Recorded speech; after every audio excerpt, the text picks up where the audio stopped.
কৃষি দপ্তর ও বিধায়িকার পক্ষ থেকে বন্যা কবলিত কৃষকদের মধ্যে উন্নত মানের গমের বীজ বিতরণ। রাজ্যের মুখ্যমন্ত্রী মমতা বন্দ্যোপাধ্যায়ের অনুপ্রেরণা এবং মানিকচক বিধানসভার বিধায়িকা সাবিত্রী মিত্রের প্রচেষ্টায় কৃষি দপ্তরের পক্ষ থেকে ভূতনি থানার দক্ষিণ চণ্ডীপুর অঞ্চলের বন্যা কবলিত কৃষকদের মধ্যে গমের বীজ বিতরণ করা হলো বুধবার। হাই স্কুল মাঠে এদিনের কর্মসূচিতে উপস্থিত ছিলেন মানিকচক পঞ্চায়েত সমিতির খাদ্য ও সরবরাহ দপ্তরের কর্মাধ্যক্ষ রানী মণ্ডল, দক্ষিণ চণ্ডীপুর গ্রাম পঞ্চায়েতের বিরোধী দলনেতা নজরুল মিয়া, বিশিষ্ট সমাজসেবী মনোরঞ্জন মণ্ডল, তন্ময় মণ্ডল, দিলীপ মণ্ডল সহ কৃষি দপ্তরের আধিকারিকরা ও এলাকার চাষিরা। এদিন কয়েকশো চাষিকে উন্নত মানের গমের বীজ বিতরণ করা হয় শিবির থেকে। এই বিষয়ে কর্মাধ্যক্ষ রানী মণ্ডল জানান, রাজ্যের মুখ্যমন্ত্রী মমতা বন্দ্যোপাধ্যায় এবং মানিকচক বিধানসভার বিধায়িকা সাবিত্রী মিত্রের উদ্যোগে ও মানিকচক কৃষি দপ্তরের ব্যবস্থাপনায় দক্ষিণ চণ্ডীপুরের কয়েকশো বন্যা কবলিত কৃষকদের মধ্যে উন্নত মানের গমের বীজ বিতরণ করা হলো। আগামীতে আরও বিভিন্ন শস্যের বীজ বিতরণ করা হবে।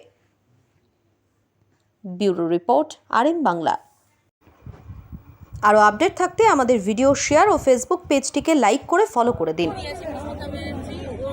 এবং সাবিত্রী মিত্র আমাদের এমএলএ ম্যাডাম, ওর পক্ষ থেকে বীজ কৃষিদের দেওয়া হচ্ছে, কৃষিদের আমরা বিতরণ করছি।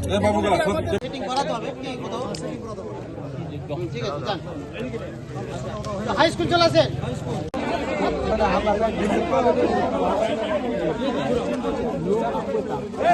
কি করা হলো এখানে? আজকে আমাদের মুখ্যমন্ত্রীর উন্নয়নে, সাবিত্রী মিত্রের উন্নয়নে কৃষি দপ্তর থেকে আমাদের এডিও অফিসার এসছে, সেই গমের বীজ আমাদেরকে দেওয়া হলো।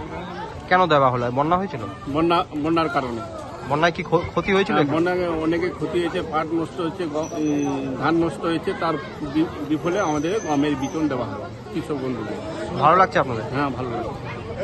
কি নাম আপনার? পরীক্ষিত মণ্ডল। আজকে আমাদের গমের বীজ দেওয়া হলো, কৃষি দপ্তর থেকে সব এসেছিল। আমাদের মুখ্যমন্ত্রী মমতা বন্দ্যোপাধ্যায় এবং সাবিত্রী মিত্র এমএলএ ম্যাডামের পক্ষ থেকে আমরা সব বীজ বিতরণ কৃষকদেরকে দেওয়া হলো। কোন অঞ্চলে এটা? দক্ষিণ চণ্ডীপুর অঞ্চলে কত কৃষককে দিলেন?